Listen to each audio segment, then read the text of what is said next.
हर कहानी के पीछे होता है एक राज। जानना है तो सुनो यार। आज की कहानी का टाइटल है विवान द बिलियनर। लेकिन कहानी शुरू करने से पहले अगर आपने अभी तक हमारे चैनल को सब्सक्राइब नहीं किया है तो तुरंत सब्सक्राइब बटन दबाइए और बेल आइकन भी जरूर दबा दें ताकि आप हमारी कोई भी वीडियो मिस न करें। तो चलिए वीडियो शुरू करते हैं। विवन मल्होत्रा का जन्म किसी आम घर में नहीं हुआ था। वो पैदा ही उस दिन हुआ था जब दुनिया के 7 सबसे अमीर इंसानों ने अचानक अपने हिस्से के शेयर बेच दिए थे और एक ही कंपनी ने सब खरीद ली थी। वो कंपनी थी विवन एम्पायर पीवीटी लिमिटेड। उसकी उम्र 21 साल की होते दुनिया की 80% इकोनॉमी पर उसका इनडायरेक्ट कंट्रोल था। वो सुबह उठता था तो उसके 3 AI असिस्टेंट्स उसे हर टाइम जोन की रिपोर्ट देते थे और हर सुबह उसकी वेल्थ में 500 मिलियन की बढ़ोतरी खुद ब खुद हो जाती थी। उसके पास 300 से ज्यादा गाड़ियां थीं, लेकिन वो कहता था, मैं मूड से गाड़ी नहीं, शहर चुनता हूं। उसका घर कोई घर नहीं, एक आसमान को छूती हुई आइलैंड टावर थी जिसके हर फ्लोर पर एक लग्जरी वर्ल्ड बसा था। उसकी मां ही एकमात्र इंसान थी जो उसे जमीन से जोड़े रखती थी। विवान हर रात दुनिया के 4 देशों में अलग अलग डिनर्स करता था, लेकिन जब मां कॉल करती थी तो वो सब कैंसिल करके बस यही कहता, मां तुमने खाना खाया? और फिर एक दिन उसकी मां को अचानक चेस्ट पेन हुआ। विवन का पूरा एम्पायर रुक गया।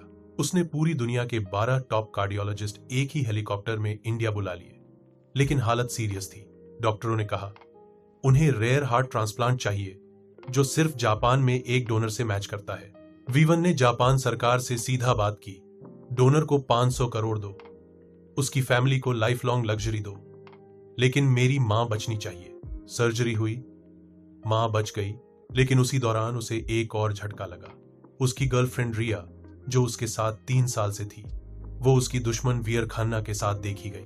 विवन को जब पता चला कि रिया उसे वीर खन्ना के लिए इस्तेमाल कर रही थी, तो पहली बार उसके चेहरे पर हंसी नहीं, एक अजीब सी शांति थी। उसने रिया को बस एक पुराना वॉइस नोट भेजा जिसमें उसने कहा था, मेरे दिल से मत खेलना, वो मेरी सबसे कमजोर जगह है।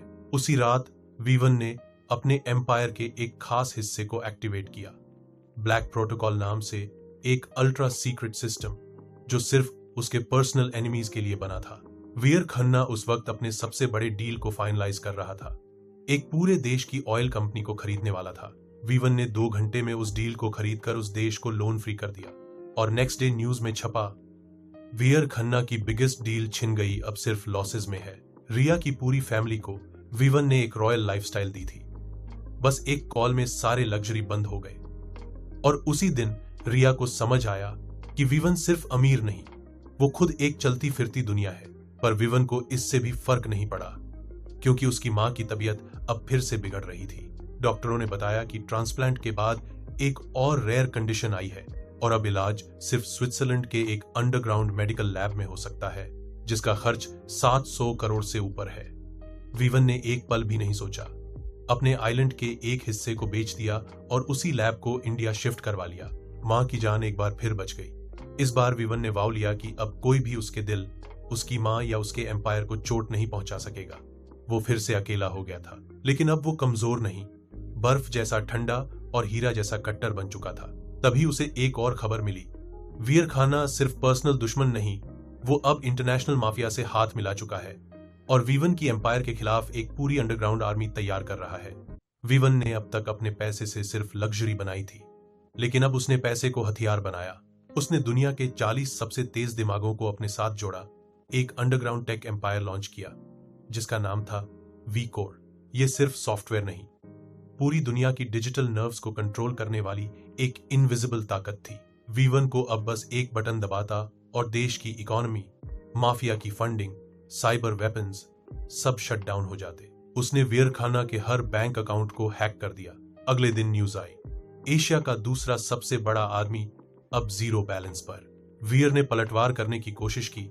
उसने विवन की मां को किडनैप करवाया, लेकिन उसे नहीं पता था कि विवन हर दिन मां की पल्स से जुड़े डाटा को सैटेलाइट से ट्रैक करता है। सिर्फ 3 घंटे में विवन की प्राइवेट ब्लैक टीम ने मां को छुड़ा लिया और पूरे माफिया नेटवर्क को बिना एक भी गोली चलाए मिटा दिया।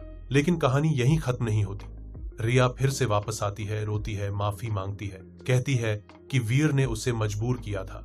पर विवन सिर्फ एक लाइन बोलता है, पैसा मैंने तुम्हें दिया था, भरोसा तुम्हें बनाना था। इसके बाद वीवन खुद को लोगों की नजरों से छुपा लेता है।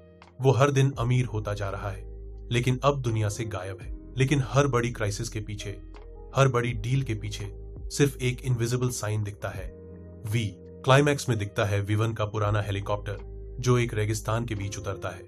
नीचे एक बच्चा बैठा है, फटे कपड़े पहने हुए, और सामने भूखा परिवार। हेलीकॉप्टर से वीवन खुद नहीं उतरता, सिर्फ एक नोट आता है, ये बच्चा मुझे बचपन की याद दिलाता है, इसका सपना मैं पूरा करूंगा। अगर आपको वीडियो पसंद आई हो तो लाइक जरूर करें और चैनल को सब्सक्राइब करना ना भूलें। और अगर आप पार्ट 2 देखना चाहते हैं तो कमेंट में लिखिए पार्ट 2। मिलते हैं अगले वीडियो में।